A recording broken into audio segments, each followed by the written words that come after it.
کچھ لوگ نماز کے تشہد میں ولی ولی اللہ پڑھتے ہیں، یہ درست ہے یا نہیں؟ ولی کتنے ہیں؟ کس نے کہا 3 ہیں؟ اب تک تو یہی کیا بیان کیا؟ 14 ولی۔ پہلی بات ساتھ دیجئے تاکہ نتیجہ لے سکیں، جہاں جس کو کوئی مسئلہ ہو وہ فوراً سے پوچھے تاکہ مسئلہ حل ہو جانا چاہیے۔ اب جب کہ سوال کا جواب شروع کر دیا ہے تو ابہام نہیں رہنا چاہیے۔ ولی کتنے ہیں؟ 14۔ کیا ان 14 میں سے پہلے 3 کی ولایت ہم پر واجب ہے اور باقی 11 کی ولایت واجب نہیں؟ کیا عقیدہ ہے آپ کا؟ سب کی ولایت واجب ہے، یا پہلے 5 کی واجب ہے اور اگلے 9 کی واجب نہیں ہے؟ سب کی واجب ہے، سب کو مانے، 13 کو مان لیں، امام زمانہ کی ولایت کا انکار کر دیں۔ آیا آپ نے اقرار کیا؟ آپ مولائی ہیں؟ نہیں۔ ایک کی ولایت کا انکار سب کی ولایتوں کا انکار ہے۔ ہم پر 1 کی نہیں، 2 کی نہیں، 3 کی نہیں، 5 کی نہیں، 14 کی ولایت واجب ہے۔ غدیر میں رسول اسلام نے کیا صرف علی کی ولایت کا اعلان کیا؟ سب کی ولایت کا اعلان کیا۔ کیا غدیر میں پیغمبر گرامی اسلام نے علی ابن ابی طالب کے ہاتھ پر جو بیعت کی اور باقیوں سے کروائی، مردوں سے بھی خواتین سے بھی، کیا صرف علی ابن ابی طالب کی بیعت کروائی گئی؟ سب کی بیعت کروائی گئی۔ تو اب سوال بتائیے کہ کیا آپ کا سوال کیا ہے کہ تشہد میں علی کی گواہی کا پوچھ رہے ہیں یا سب کی گواہی کا پوچھ رہے ہیں؟ آپ علی کی گواہی دیں تو کیا امام حسن کی گواہی واجب نہیں ہے؟ جس دلیل کی بنیاد پر علی ابن ابی طالب کی ولایت کی گواہی واجب ہے، اسی دلیل کی بنیاد پر امام حسن مجتبی کی گواہی بھی واجب ہے یا نہیں؟ جہاں اختلاف ہو بتائیے گا، میں بہت رک کے چل رہا ہوں جی۔ خوب، میں عرض کرتا ہوں، اگر امام حسن مجتبی کی ولایت کی گواہی واجب ہے تو امام حسین کی بھی واجب ہے، فرق نہیں ہے۔ اگر کوئی 6 اماموں پہ رک گیا، 6 امامی بن گیا، کیا آپ اسے شیعہ تسلیم کریں گے؟ اب شیعوں میں جو فرقے ہیں، مثلا جیسے زیدیہ ہے، اس کا تشیع سے تعلق نہیں ہے۔ اسماعیلی ہیں، ان کا تشیع سے تعلق نہیں ہے۔ شیعہ کون ہے؟ جو ان 14 کو مانتا ہے اور پیغمبر کے بعد، جناب سیدہ کے بعد 12 اماموں کو مانتا ہے، 11 کو بھی مان لے تب بھی کافی نہیں ہے۔ سو پہلی بات کہ پیغمبر کا نام نماز میں لیا جائے تو باقیوں کا کیوں نہ لیا جائے؟ بات تو ٹھیک ہے نا؟ غلط ہے؟ ٹھیک ہے۔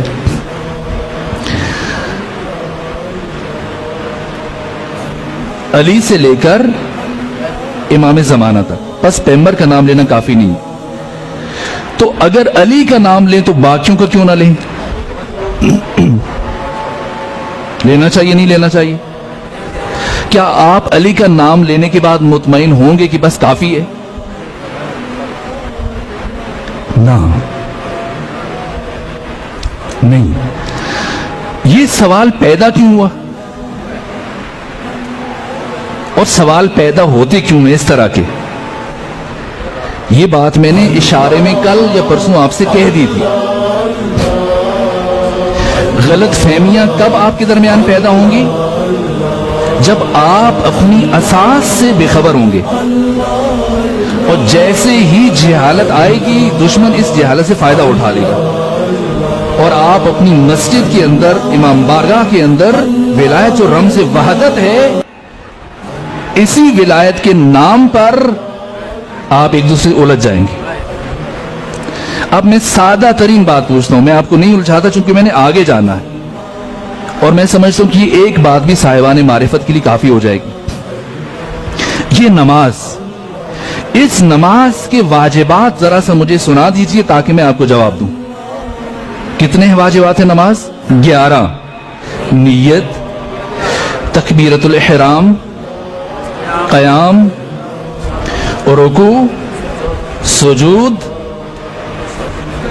ذکر، قراءت، ترتیب، موالات، تشہد، سلام، ان 11 میں سے 5 رکن اور 6 غیر رکن، یعنی 5 کو آپ نے بھول کر یا جان بوجھ کر اضافہ کیا یا کم کیا، نماز اسی وقت باطل ہے، بے شک بھول کے کریں، بے شک جان بوجھ کے۔ باقی جو 6 ہیں اگر بھول گئے ان میں تو نماز پہ کوئی فرق نہیں پڑے گا، اور اگر آپ نے جان بوجھ کی کمی بیشی کی پھر نماز باطل ہے۔ مختصر کر رہا ہوں، آپ نماز میں جو ذکر پڑھتے ہیں ان میں سے ایک ہے درود، جسے آپ صلوات کہتے ہیں۔ بتائیے کب کب اور کہاں کہاں پڑھتے ہیں؟ ایک ہی ذکر کو آپ نے رکوع میں بھی پڑھا، سجدوں میں بھی پڑھا، قنوت میں بھی پڑھا، تشہد میں بھی پڑھا، ٹھیک ہے؟ اب بتائیے، یہ بات پہنچی آپ تک؟ اب بتائیے کہ رکوع میں کس نیت سے درود پڑھتے ہیں؟ رکوع میں مستحب، سجدوں میں مستحب، قنوت میں مستحب، اور تشہد میں کیوں بھائی؟ نعوذ باللہ، کیا اللہ مزاج کا تابع ہے؟ جیسے ہم موڈی لوگ ہوتے ہیں، ادھر یہ کر دیا ادھر وہ کر دیا۔ آئیے سوچیں کہ ہر مقام پر اللہ نے درود کو مستحب قرار دیا، کیا وجہ ہے کہ سجدے میں، تشہد میں اسی درود کو اللہ نے واجب قرار دے دیا۔ وہ ساری چیزیں نماز کے وسط میں، دوران میں، رکوع بھی، قنوت بھی، سجدے بھی۔ اب ہے نماز کا اختتام، وہاں اختیار ہے، پڑھو مرضی، نہ پڑھو مرضی۔ لیکن اب جب کہ نماز ختم ہو رہی ہے، اہم ترین عبادت فروعات دین میں سب سے پہلے، تو اب نماز کے آخری مرحلے میں اللہ نے درود کو واجب قرار دیا۔ کیوں؟ اس یہ درود کیا ہے؟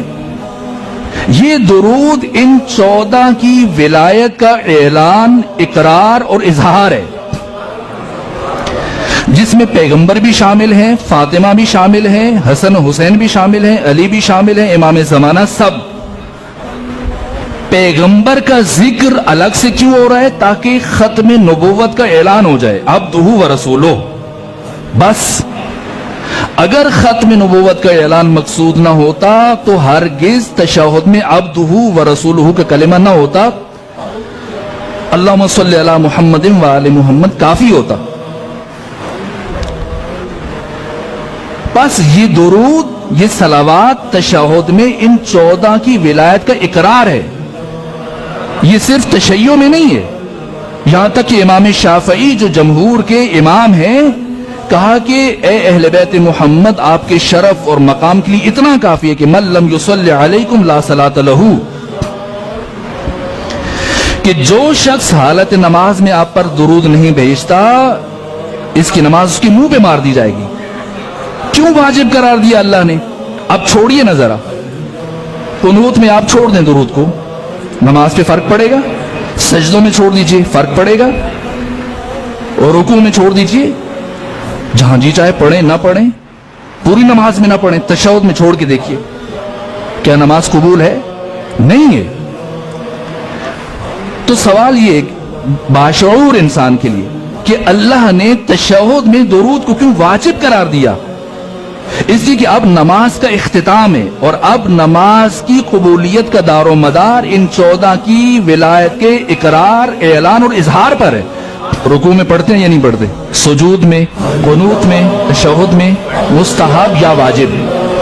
مستحب۔ اللہ کو محمد سے پیار ہے، علی سے پیار نہیں ہے، حسن سے پیار نہیں ہے، حسین سے پیار نہیں ہے، جس نے اپنا سب کچھ نماز کے لیے قربان کر دیا۔